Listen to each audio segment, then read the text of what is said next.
Per NPR, less than 5 years after urging rioters to kill police at the Capitol, a former January 6 defendant is working as a senior advisor for the Department of Justice, which has been dramatically remade under the second Trump administration. NPR obtained policed body cam footage from multiple angles of the former defendant and current administration official Jared Wise berating officers and calling them Nazi and Gestapo.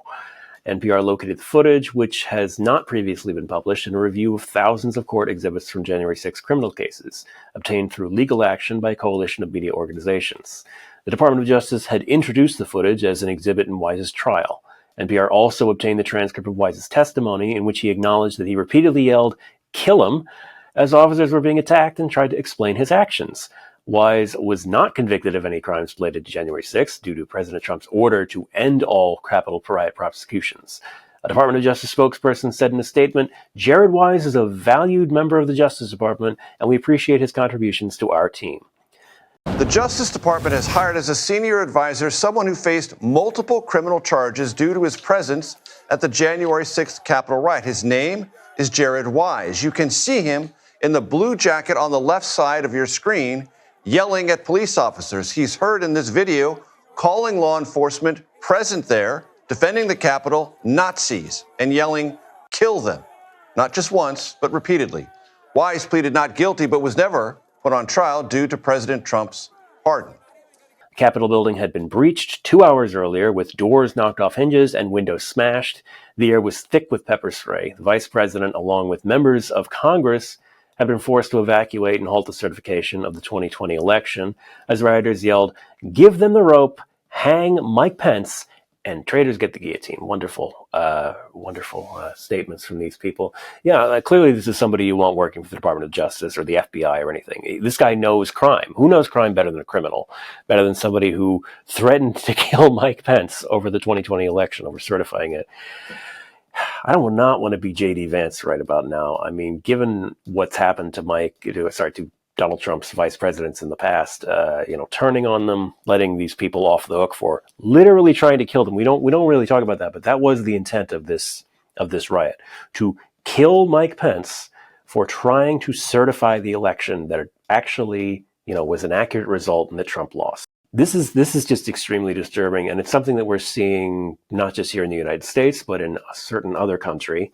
Just these people acting with impunity because they know they're going to be let loose and let off from any charges that they're going to face for their criminal activities. I mean, this is ridiculous. The man told people to kill police. The man is inciting a riot. He is making terroristic threats, telling people to act on their violent impulses, making a tense and awful situation even worse. And now he has a job in the government. There's no excuse for this. It's ridiculous. It's been said so many times that the words have practically lost all meaning, that Donald Trump claims to be a law and order president, that he wants to bring law and order back, but he hires literal criminals. Per Fox 29, Columbus Day is going back on the calendar in the city of Philadelphia after a ruling by the Pennsylvania Commonwealth Court. On Wednesday, an opinion by Judge Patricia McCullough stated 7 judges unanimously agreed the executive order renaming Columbus Day Indigenous Peoples Day is void and a violation of the separation of powers. Attorney George Pichetto filed a lawsuit on behalf of the Conference of Presidents of Major Italian Organizations, Inc., Philadelphia City Council member Mark F. Squilla, the 1492 Society, Jody Della Barba, and Grand Lodge of Pennsylvania Sons and Daughters of Italy. In 2021, former Mayor Jim Kenney signed an executive order removing Columbus Day from Philadelphia city holidays, replacing it with Indigenous Peoples Day. But now a court opinion is reversing that order. It's now back to, as it should be and always should have been, Columbus Day. Lawyer George Pichetto filed the lawsuit against former Mayor Jim Kenney and the city of Philadelphia for using the executive branch to remove Columbus Day from city calendars, replacing it with Indigenous Peoples Day in 2021. He didn't consult anybody, didn't have the legislature weigh in on it, didn't have any studies done, never took a public poll.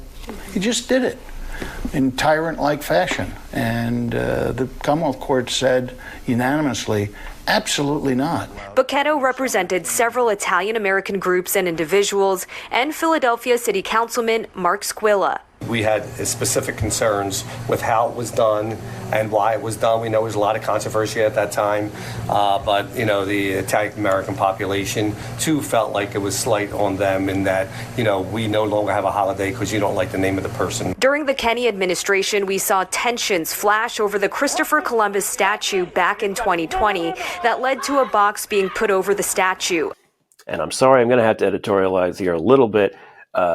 A box is too damn good, because I'm sorry, Italian Americans, but you have no right to be proud of this guy. Christopher Columbus, by every measure of historical analysis, was a monster. Christopher Columbus was a human trafficker.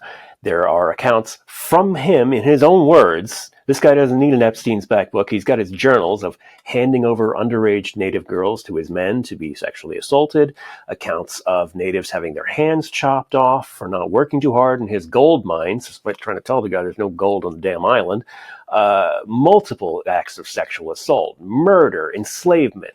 The man is a monster. There's no other way to put it.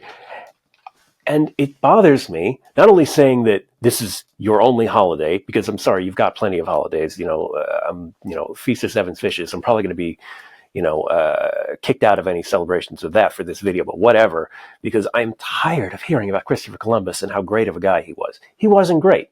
I would never want to be associated with A.J. Soprano, but he was right. Christopher Columbus is not your guy, and you've got so many great guys. Amerigo Vespucci, who this country is named after. Not the best guy. Better than Christopher Columbus. And the country is named after him. And he was a great explorer. On this series, on AT News, we multiple times have quoted the work of famous Italian Umberto Eco, whose work on fascism has helped us to evaluate news stories of today, who has helped us look at actual tyrants who exist today and in the past. There's so much rich and beautiful Italian-American history, Italian history, so many figures to draw from. Why this one guy? It doesn't make any sense. It doesn't make sense to me, and I don't get why it makes sense to you. I understand you've had 100 years of celebrating Christopher Columbus, but let the man rot in hell where he belongs. Per The Intercept, a lead contractor for a company providing security at the Gaza Humanitarian Foundation's controversial food distribution sites is a member of a Crusader-inspired motorcycle club that touts its opposition to the radical jihadist movement. Johnny Taz Mulford belongs to a Florida chapter of the Infidels, a biker group for veterans of U.S. wars and private military contractors like Blackwater. In May, Mulford began recruiting among his Facebook network for an unspecified job opportunity, asking anyone who can still shoot, move, and communicate to contact him. Reached by phone on Friday, Mulford confirmed to The Intercept that he is currently in Israel, adding that he was on his way to a checkpoint, but declined to comment further. Two sources directly familiar with Gaza operations of UG Solutions, the company he works for, including former contractor Anthony Aguilar, confirmed Mulford's employment to The Intercept. Mulford's ties to the motorcycle group were first reported by organization Zedio. UG Solutions is a contractor providing security at aid distribution sites run by GHF, the aid effort in Gaza backed by the Trump administration in Israel. Mulford's membership in the Infidels and numerous tattoos widely linked to the Crusades and contemporary far-right movements raised questions about his role as a contractor for the GHF mission.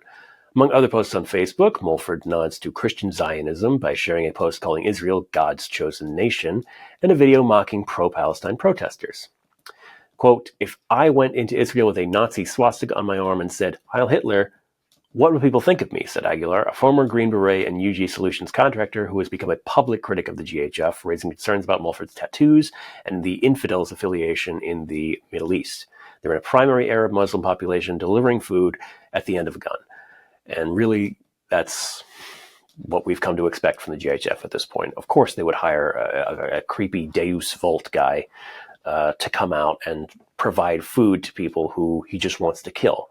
Why are we surprised at this? The GHF has no intent to actually provide aid to anyone in Gaza. It's lip service. We're doing the bare minimum, not even the bare minimum. The bare minimum would be, I don't know, food aid drops into conflict areas of Gaza. By the way, they're doing that too. Bare minimum would be anything that just didn't involve also killing people who are coming there for food aid. This is just one more piece of the overarching plan to exterminate the people of Gaza, pave over everything to build, I don't know what. I mean, based on what we've seen in Israel, they want to build developments, Chili's, make it look like, I don't know, middle America. And it's disgusting. There are people who have spent their entire lives in these places fighting just to stay there. And then they have to deal with this jackass from Florida, some ex-veteran mercenary coming in there, tatted up like he's some kind of crusader. I hate to break it to you, but you're not a crusader, okay? You're not on a holy war. You're handing out food to hungry people, starving, unarmed women and children, and opening fire into crowds. And if you think that makes you tough or scary or a warrior for God, then I don't know what to tell you, man. I don't know which God that you're praying to, but keep him the hell away from me and keep him out of Gaza, all right? Anyway, for AT News, I'm Dave. Typically in front of Chicago doors. He didn't really want to